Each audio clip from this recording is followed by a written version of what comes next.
Maître Krikorian, que pensez-vous de la création de cette nouvelle institution ?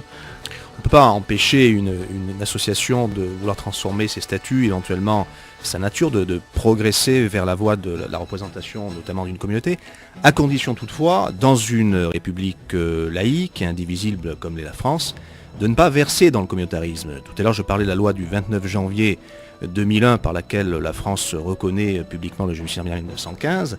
Cette loi qui est parfaitement normative, comme toutes les lois votées par le Parlement, a été votée au nom de la France. C'est le Parlement qui s'est engagé et cette loi lie toutes les autorités de l'État et est opposable à toutes les personnes placées sous la juridiction de la France.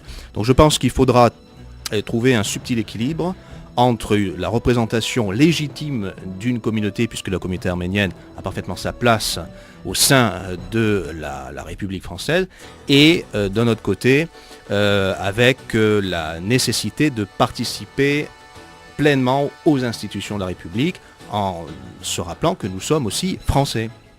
Docteur Gabriel Lyon, une réaction ? J'emboîte le pas ce que vient de dire Maître Krikorian, en ce sens qu'il y a un petit dilemme en ce qui concerne les autorités françaises, car elles n'admettent pas le terme de communautarisme.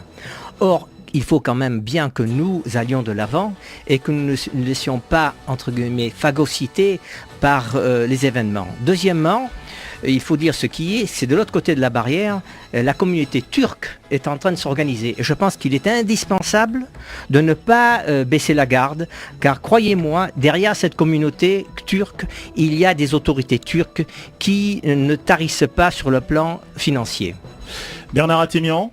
Effectivement, suite au travail brillant qui a été mené par nos amis avocats ainsi que par le CCAF parisien, lyonnais et marseillais, je crois qu'aujourd'hui nous allons passer à une autre dimension car le combat quelque part commence aussi et après le travail qui a été fait auprès des parlementaires, aujourd'hui c'est un travail encore plus fin et plus long auprès des sénateurs. Voilà ce que je voulais ajouter. Affaire à suivre donc. L'Union Générale Arménienne de Bienfaisance qui fête cette année son centenaire à Marseille s'est mise depuis 2 ans déjà à l'heure européenne.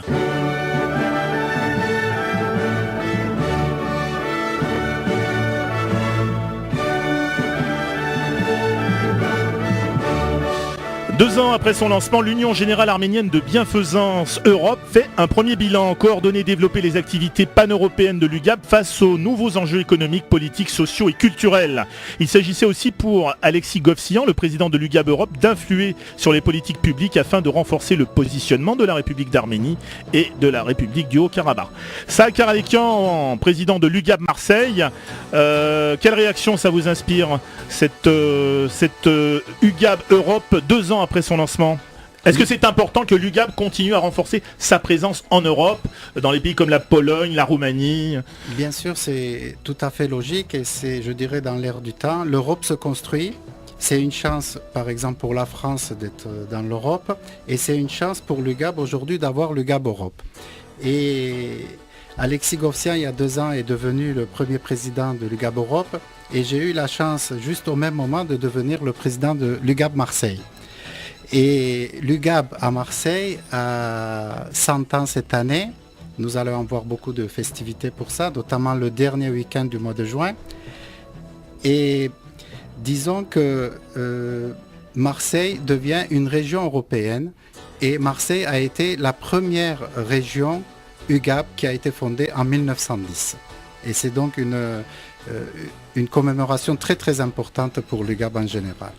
Maître Krikorian, contrairement aux responsables politiques français, il semblerait que les dirigeants européens connaissent souvent mal les Arméniens.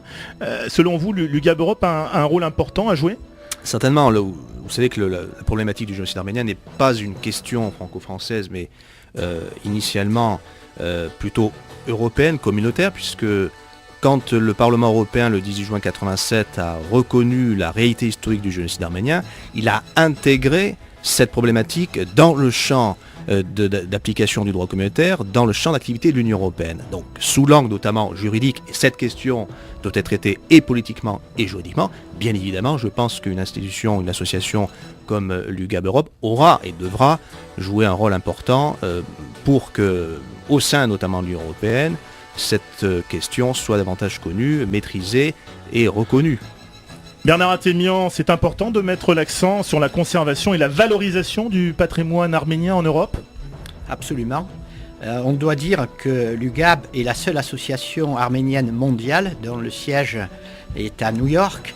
Et je dois féliciter tout le travail qui est mené ici par notre ami Isaac Karalekian et les équipes qui composent l'UGAB, qui est en plein mouvement. Et à l'heure de l'Europe, effectivement, il fallait sa position, car des pays comme la Bulgarie sont demandeurs et on voit aussi des prémices de résultats très concrets dans les mois qui arrivent.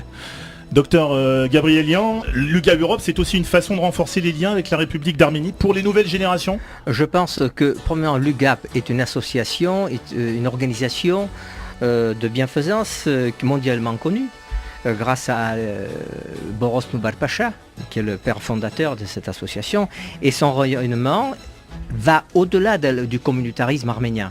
Ça, c'est très important de le noter.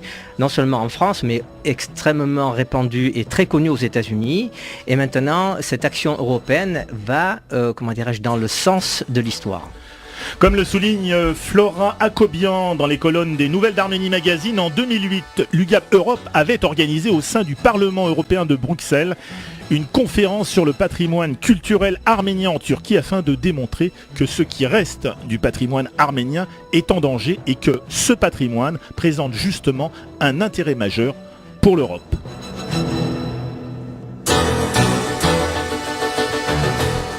En France, parmi les grandes cérémonies, la plus célèbre est celle qui récompense le meilleur du cinéma français.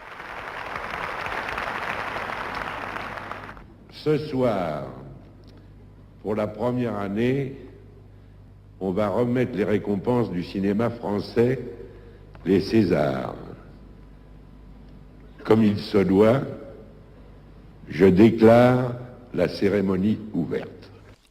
Vous avez reconnu la voix de Jean Gabin. Jean Gabin, sans doute le plus grand nom de l'histoire du cinéma français, qui ouvrait la première cérémonie des Césars. Alain Terzian, le président de l'Académie des Césars et président de l'Union des producteurs de films français, est en pleine répétition. Nous l'avons eu au téléphone. Alain Terzian, bonjour et merci de nous accorder une petite minute avant la fameuse 35e nuit des Césars, qui est placée cette année sous quel signe, Alain Terzian ? Sous le signe de l'exceptionnalité, puisque c'est le 35e anniversaire. Les Césars ont été créés, la première manifestation c'était en 1976. Le premier président était Jean Gabin. Oui. La première lauréate du César de la meilleure actrice féminine, c'était Romy Schneider. Et donc vous imaginez que 35 ans après, la soirée va être présidée par Marion Cotillard, qui est l'actrice qui a eu le plus de récompenses dans l'histoire du cinéma français. Oui. César, BAFTA, Golden Globe, Oscar. Et donc c'est déjà un premier sujet de solennité, d'émotion et de fierté. Et puis la présentation sera faite par Gad Elmaleh, Valérie Lemercier. On conviendrait qu'il n'engendra pas la mélancolie. Et là, tel que vous m'entendez, je suis en train de regarder les répétitions au Châtelet. Avec Harrison Ford. Et nous allons rendre un grand hommage à Harrison Ford, même légende vivante du cinéma américain. Et l'hommage sera rendu par Sigourney Weaver et probablement, comme elle parle bien français, elle aura à cœur de le faire en français, dans le public français. C'est pour nous des moments de grande émotion et de fierté. Et aussi un hommage à Éric Rohmer qui sera rendu par Fabrice Lucchini. Oui. Éric Rohmer était l'inspirateur de la nouvelle vague dans les années 60. Donc, ajouter à ça une brochette de remettants, d'actrices à vous couper le souffle, de Vanessa Paradis à Mélanie Laurent. Elles sont toutes là et très heureuses et très souriantes pour remettre les prix d'excellence du cinéma français en présence dans la salle du ministre de la Culture Frédéric Mitterrand et du maire de Paris, M. Delannoy. Donc c'est un moment que nous préparons avec beaucoup de concentration et l'émotion sera présente demain soir. Parmi tous les souvenirs à l'Interzian que vous avez en mémoire, s'il fallait en retenir un seul, le plus beau souvenir, le moment le plus magique durant ces 35 années, ce serait lequel ?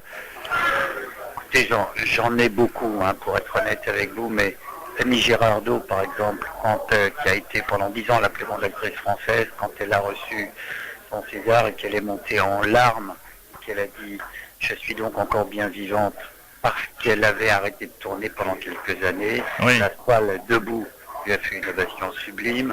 Michel Morin